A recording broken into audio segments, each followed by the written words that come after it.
Le pouvoir de l'espérance. Vous ne trouvez pas que cette phrase est belle? Pour nous appeler, nous écrire, demander un sujet passé, mais poser des questions également ou faire des demandes de toutes sortes et nous aurons plaisir à vous accompagner. Le temps passe vite. Nous voici déjà au 8e sujet sur les 15 sujets que nous avons à vivre ensemble. Aujourd'hui s'intitule « Vigilance rouge, risque de séduction ». Nous sommes maintenant habitués avec ce vocabulaire pour prévenir les risques naturels. Quand on parle de vigilance rouge, cela signifie qu'il y a un phénomène dangereux d'intensité exceptionnelle qui est prévu. Et quand on annonce vigilance rouge, chacun doit se tenir régulièrement au courant de l'évolution de la situation et respecter impérativement les consignes de sécurité qui sont émises par les pouvoirs publics. Jésus met en garde contre ce qu'on pourrait appeler une déferlante, une vague puissante d'arnaques spirituelles qui va s'abattre sur le monde avant son retour. Jésus fait retentir bien fort la cloche, la sirène d'alarme, pour qu'on ne soit pas surpris par cette vague. Nous sommes en vigilance rouge, séduction, d'après la parole de Dieu. Et tout comme nous faisons attention quand il y a vigilance rouge pour risque d'inondation ou de cyclone ou d'autres choses, eh bien nous devrions faire attention quand la Bible nous dit vigilance rouge, risque de séduction. Dans l'évangile de Matthieu au chapitre 24, Jésus nous met bien en garde contre ce danger. Matthieu 24, d'abord le verset 5. Au verset 5, la Bible dit que Jésus dit « Car plusieurs viendront sous mon nom, disant « C'est moi qui suis le Christ », et ils séduiront beaucoup de gens. » Au verset 11, il reprend le même thème, et il dit encore « Plusieurs faux prophètes s'élèveront et ils séduiront beaucoup de gens. » Au verset 24, il revient encore sur le sujet en disant « Car il s'élèvera beaucoup de faux Christ et de faux prophètes. Ils feront de grands prodiges et des miracles au point de séduire, s'il était possible, même les élus. » Difficile d'être plus clair et plus intensif sur un même sujet dans un même sermon. Comment se préparer, comment se prémunir contre ce risque important de séduction qui menace le monde à la fin des temps?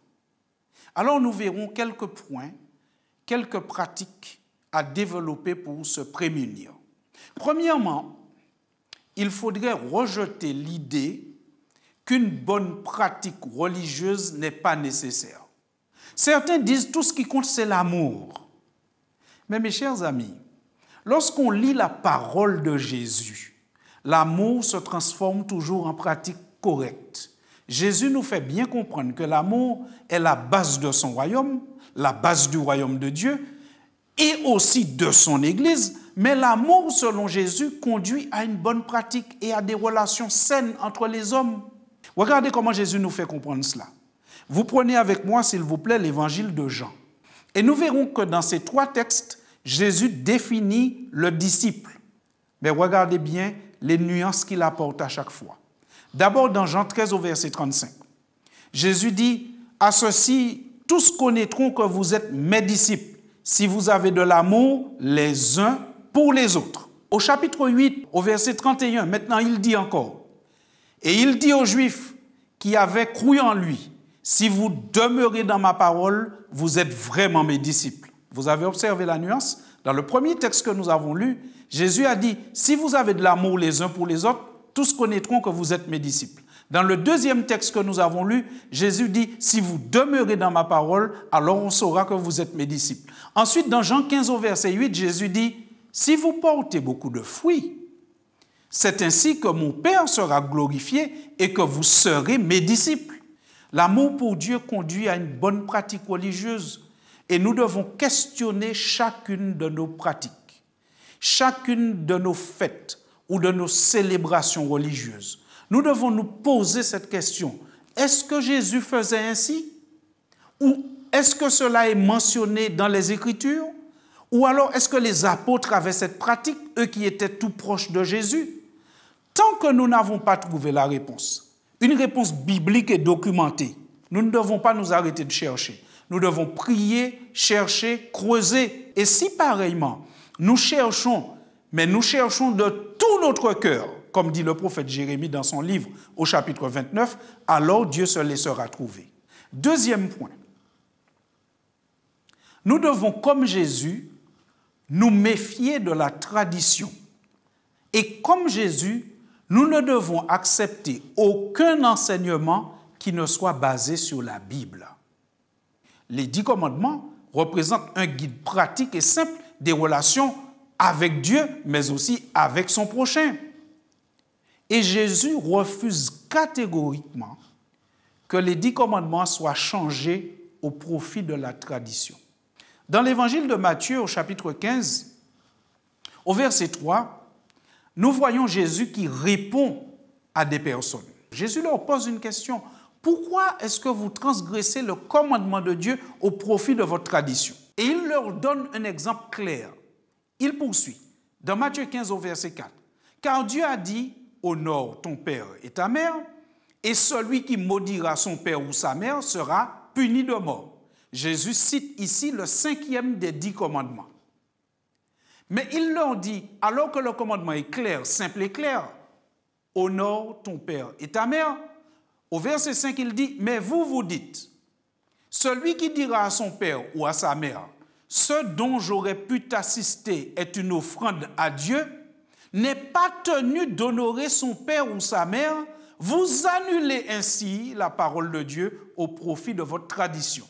La Bible dit qu'il y a un temps pour chaque chose et chaque chose en son temps. Il y a une place aussi pour chaque chose. Il est vrai que chacun doit soutenir l'Église, l'œuvre de Dieu par ses biens, ses dons et ses talents. Mais on ne doit jamais prendre ce qui est destiné à la famille pour soutenir l'œuvre de Dieu. Jésus n'a pas demandé cela. D'ailleurs, la Bible dit même que si quelqu'un n'a pas soin des siens et de sa famille, il est pire qu'un infidèle. Mais voici des gens qui se prennent et qui disent, de par l'autorité que nous avons, nous changeons le commandement au profit d'une tradition, mais une tradition qui les arrange. Vous avez bien compris cela. Et là, nous comprenons que la réaction de Jésus est sans partage. Jésus dit que si un des commandements de Dieu devrait changer, Dieu l'aurait dit clairement, ce n'est pas à vous, il s'adresse aux gens, ce n'est pas à vous, pourquoi changez-vous les commandements de Dieu? Ces personnes qui faisaient cela, ils faisaient là une tentative de changer un des commandements de Dieu. Un des commandements de Dieu qui ne les arrangeait pas. Mais ils n'avaient aucun texte biblique à disposition pour se justifier. Jésus a constaté et rejeté leur tentative. Ce qu'il y a de plus triste, c'est qu'il y a des personnes qui adhéraient à cela sans se poser des questions, qui adhéraient au changement proposé entre la loi et la tradition sans se poser des questions. Aujourd'hui encore, il y a des tentatives pour changer certains des 10 commandements de Dieu. Pensez-vous que Jésus aurait adhéré sans se poser des questions? Nous qui sommes imitateurs du Christ, posons-nous aussi des questions sur les pratiques qui nous sont proposées. En quoi ça change les commandements de Dieu? Est-ce que Dieu approuve? La réponse, bien sûr, c'est non. Jésus n'aurait pas adhéré, bien sûr. Car si de son temps, si durant le temps de son incarnation, il s'est manifesté clairement pour tout changement à la loi de Dieu, comme Christ est le même hier, aujourd'hui et éternellement, eh bien, il n'aurait pas eu une attitude différente. Devrions-nous adhérer aux tentatives de changement des commandements de Dieu? Comme Jésus, disons non. Voici les points essentiels des 10 commandements. Vous pourrez retrouver en détail les 10 commandements dans le livre de l'Exode au chapitre 20. Premièrement, ou le premier, tu n'auras pas d'autre Dieu devant ma face. Deuxième, tu ne feras point d'image taillée, tu ne les serviras point. Troisième, tu ne prendras point le nom de l'Éternel ton Dieu en vain. Quatrième, souviens-toi du jour du repos pour le sanctifier. Tu travailleras 6 jours et tu feras tout ton ouvrage. Mais le 7e jour est le jour du repos de l'Éternel ton Dieu.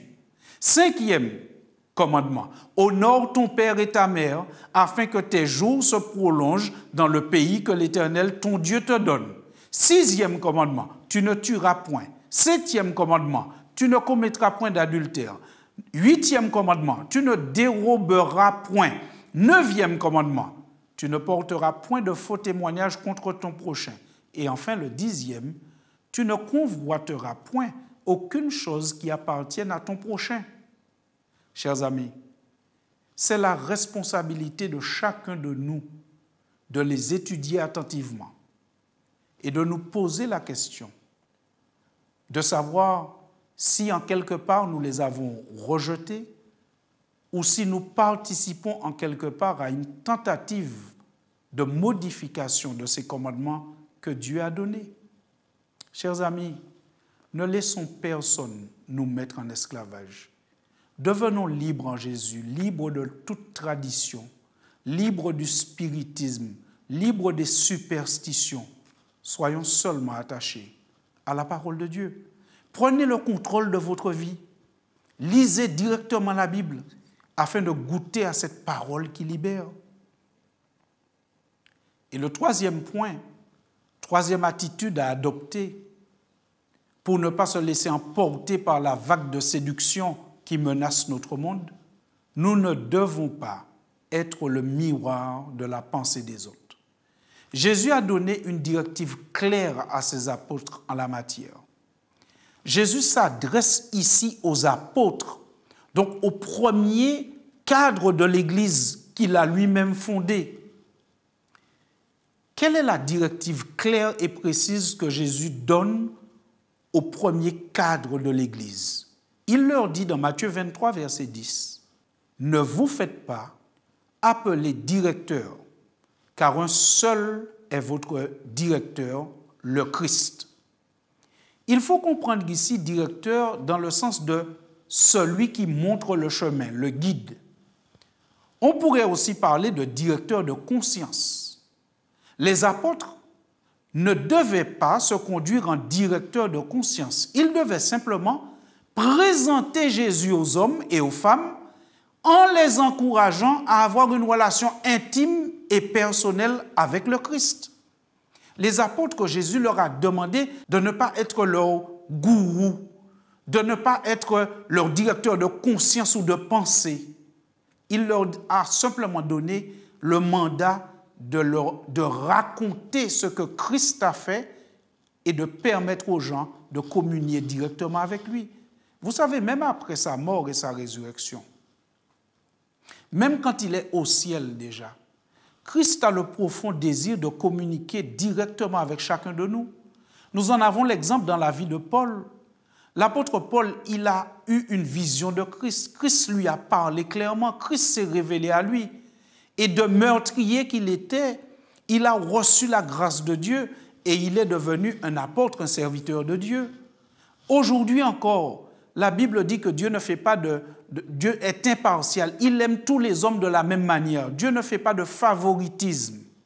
Par conséquent, Dieu peut parler à tous les hommes comme il a parlé à Paul, même après sa mort et sa résurrection. Mais ce qu'il a dit à Paul était conforme à ce qui est dans les Écritures. Quand nous disons que Dieu s'est révélé à nous, ça doit toujours être conforme à ce qui est dans les Écritures. Et l'apôtre Pierre a vécu une expérience qui est rapportée dans le livre des Actes, qui nous montre comment les apôtres se positionnaient par rapport aux humains. Voilà ce que la Bible dit. Dans Acte 10 au verset 25, la Bible nous dit « Lorsque Pierre entra, Corneille, qui était allé au-devant de lui, tomba à ses pieds et se prosterna. » Faites-vous un film de la scène. Pierre, apôtre de Jésus-Christ, entre dans une maison. C'est la maison d'un homme qu'on appelle Corneille. Cet homme recherche Dieu. Il a envie de servir Dieu de tout son cœur. Il est tellement content de voir Pierre, un apôtre, l'apôtre Pierre. Il est tellement content de le voir qu'il va au-devant de lui, il tombe aux pieds de Pierre. Mais mes chers amis, regardez bien ce qui se passe.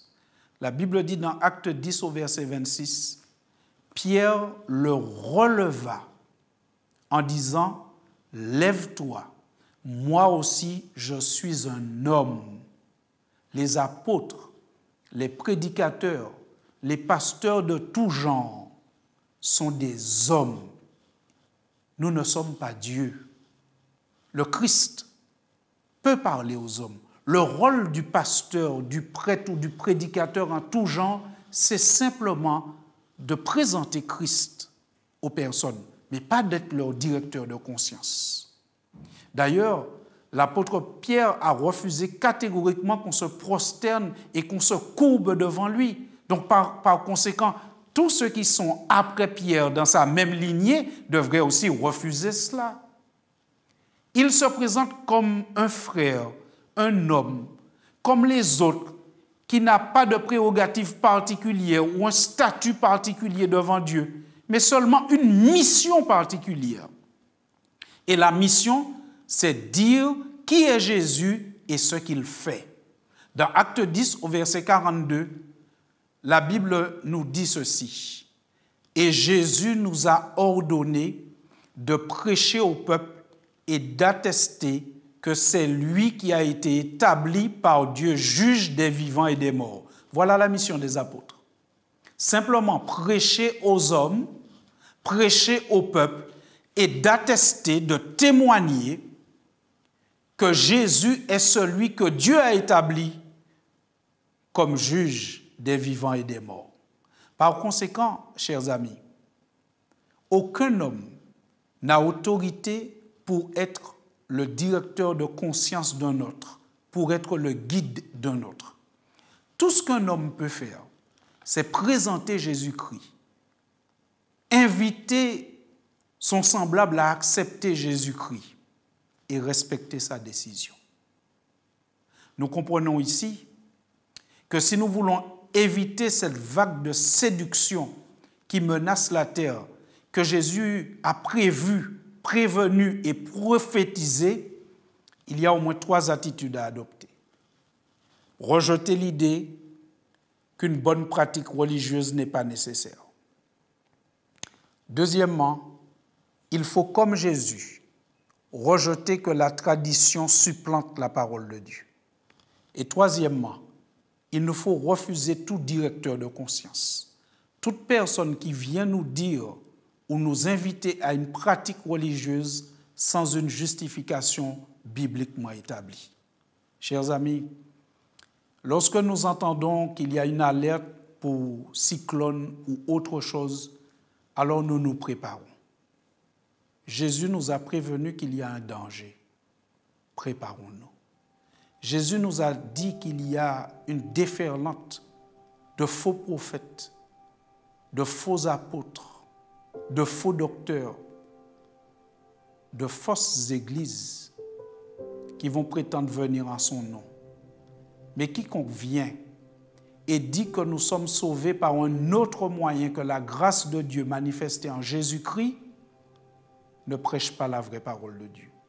Quiconque vient et nous dit que nous sommes libérés, dispensés de l'obligation de considérer et de prendre en compte les commandements de Dieu dans notre vie, ne vient pas de la part du Seigneur. Parce que la grâce de Dieu, dit la Bible, nous enseigne à nous débarrasser de tout ce qui est contraire à la parole de Dieu. Chers amis, Christ, Jésus, est mort pour que nous soyons libres, pour que nous soyons sauvés. Il n'y a qu'un seul directeur, c'est le Christ. Cherchons-le et marchons avec lui.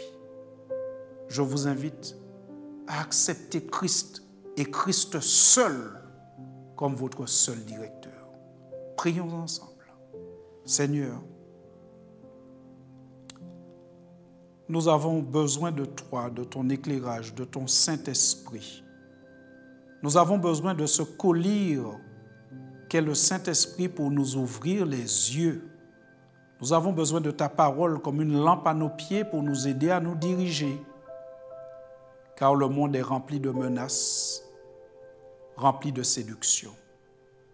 Aide-nous, Seigneur, à chercher ces éléments dans notre vie, à marcher comme tu as marché, à te prendre toi seul comme exemple, comme guide, à nous confesser uniquement à toi, à croire que c'est toi seul qui est l'intercesseur, l'intermédiaire, à nous appuyer entièrement sur toi et à vivre pour toi et en toi. C'est notre vœu, notre prière. Aide-nous dans ce sens, Seigneur, car nous t'avons prié pour ta gloire et au nom de Jésus. Amen.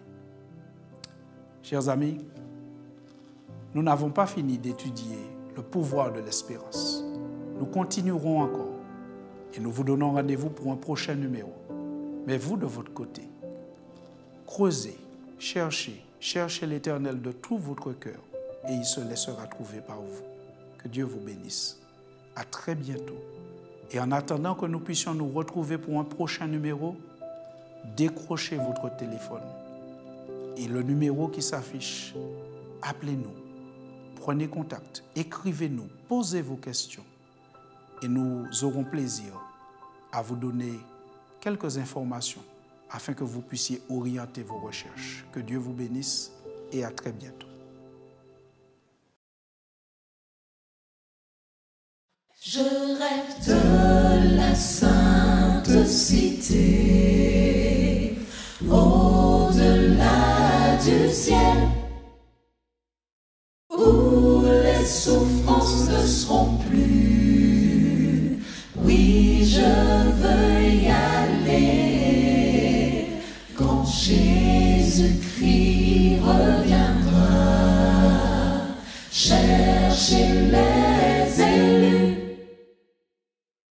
Oh, quelle joie ce sera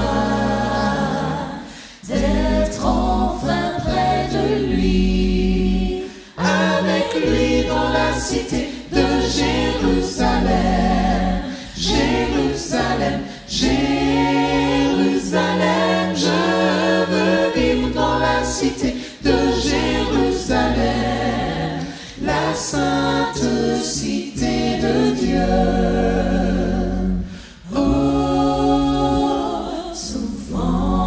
Choses de la vie assombrissent mon esprit. Jésus me dit garde la foi, je te guiderai.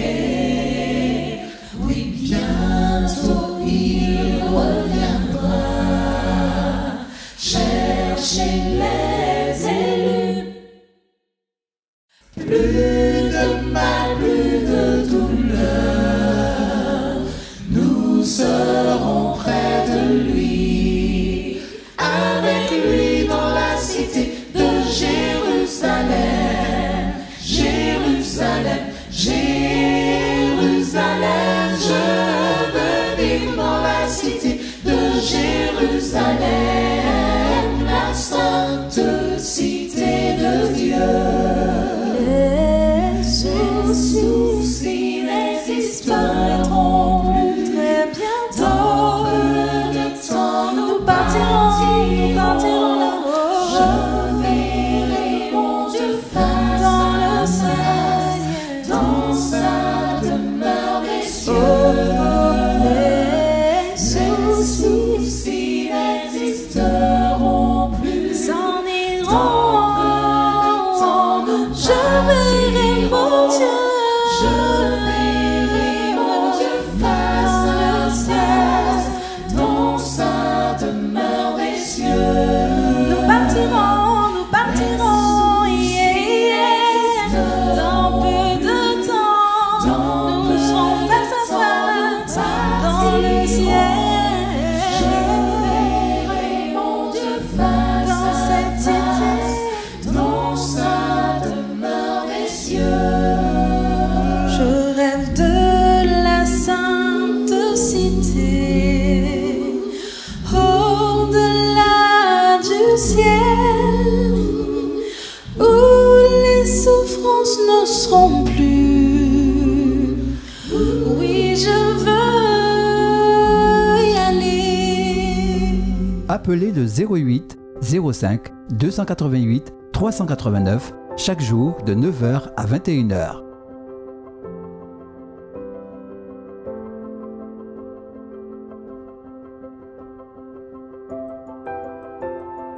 Pour recevoir notre littérature gratuite, Retrouvez le pouvoir de l'espérance chaque jour du 13 au 27 décembre. sur cette antenne, à la même heure.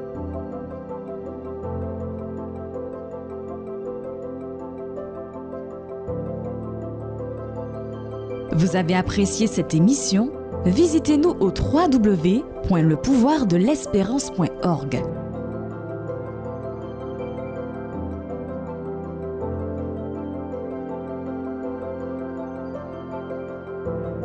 Pour recevoir notre littérature gratuite, Retrouvez le pouvoir de l'espérance chaque jour du 13 au 27 décembre. sur cette antenne, à la même heure.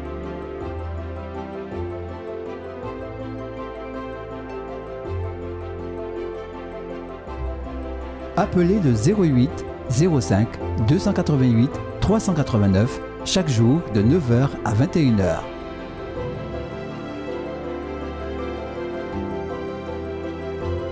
Pour avoir une info, Voir le replay, exprimer un besoin, une prière, visitez-nous au www.lepouvoirdelespérance.org. Merci de votre écoute. À demain.